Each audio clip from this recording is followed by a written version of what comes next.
Pagsapit nga ng hapon, dito ay matatagpuan mo ang isang karinderya na parang catering. Karinderya na negosyo. Anong dahilan kung bakit nalulugi ito mga kanegosyo? Salute sa paghirap ni nanay mga kanegosyo. Hindi ko to ginawang video na to para manira ng tao.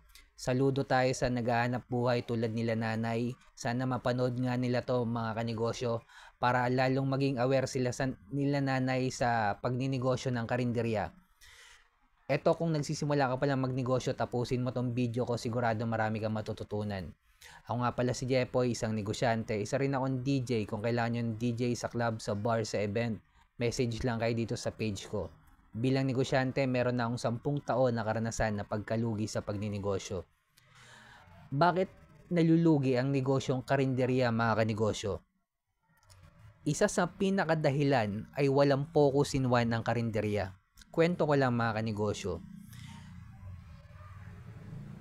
Ang una kong negosyo is sari-sari store mga kanegosyo. Nung nagsimula ako mag-sari-sari store, hindi pa ako aware sa mga focus in one na yan.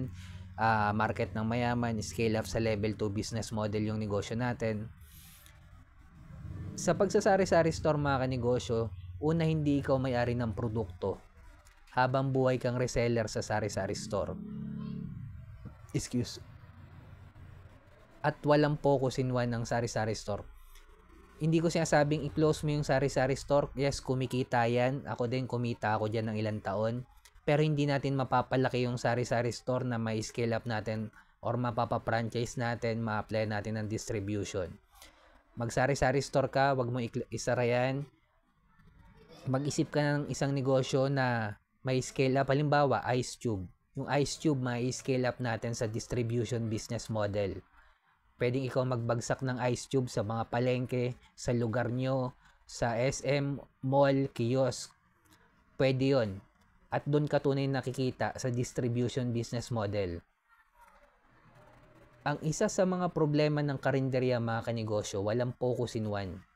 Ang dami mong paninda, ang dami mong niluluto araw-araw. At kikita ka lang kapag yung isang tray, halimbawa yung menudo, naubos yun. Doon ka palang kikita mga kanegosyo kapag naubos yung tray ng menudo. Ang mahirap dyan, halimbawa, naubos yung menudo, naubos yung dinuguan, naubos yung kare-kare, naubos yung sisig. Pero walang bumili ng dinakdakan. Yung kinita mo doon sa 4 na tray, mapupunta lang doon sa pagkalugi mo ng isang tray mga kanegosyo. At doon ka lalong malulugi. Kudos kay nanay sa paghanap buhay, wala akong dahilan para siraan kayo. Gusto ko nga mapanood to ni nanay para mas aware si nanay sa focus in one at makatulong kay nanay to.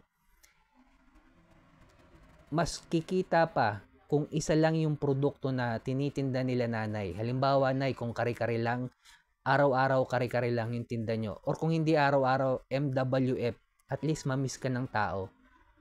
Monday, Wednesday, Friday, or Friday tsaka Saturday, sarado ka ng Sunday.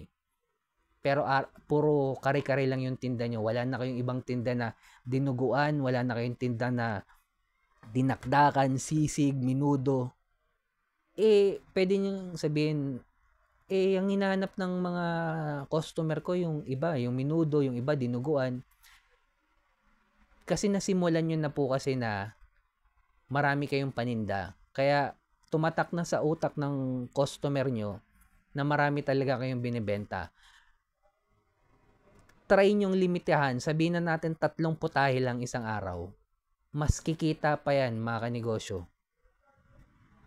Maximum na yon 3 putahe. Araw-araw. Pare-parehong putahe lang araw-araw. Mas kikita yon mga kanegosyo. At pag hindi pa rin kumita yung 3 putahe, gawin yung 2. Pag yung 2 putahe hindi kumikita, 1 putahe. Ang mahirap sa mga bagong negosyante ngayon kapag nalulugi, nagdadagdag lalo ng produkto, which is mali. Doon ka lalo malulugi kapag nagdagdag ka ng produkto.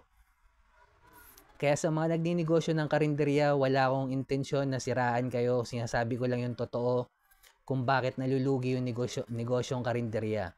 Yes, kumikita kayo dyan pero hindi nyo may scale up yan sa level 2 business model. Yes, kumikita kayo dyan pero sobrang pagod naman kayo at may mga araw na mababawi lang yung kita nyo ng Monday dahil pagdating ng Tuesday wala kayong kita. Yung kinita nyo na Monday, mababawi lang ng lugi nyo ng Tuesday. Pero kung isang produkto lang binebenta nyo araw-araw, mas kikita kayo. Imagine nyo yung mga parisan. Araw-araw, pares lang yung tinda. Nakita nyo ba sila nagdagdag ng kare-kare? Tinuguan? Mas kumikita yung nakapokus lang sa isa, mga kanegosyo. Kaya kung nagsisimula ka pa lang magnegosyo, focus in one, kailangan na natin gumawa ng original content, i-scale up yung negosyo natin sa level 2 business model at mahanap yung community ng mayaman. At kung umabot ka sa dulo na video na to, gusto ko malaman yung tumatapos, comment nyo lang karinderya, heart mo na rin to, comment, subscribe ka na rin sa akin bilang negosyante kung dumadanas tayo ng pagsubok or struggle. Huwag natin kalimutan mag-pray kahit anong religion natin. Ingat tayong lahat. Peace.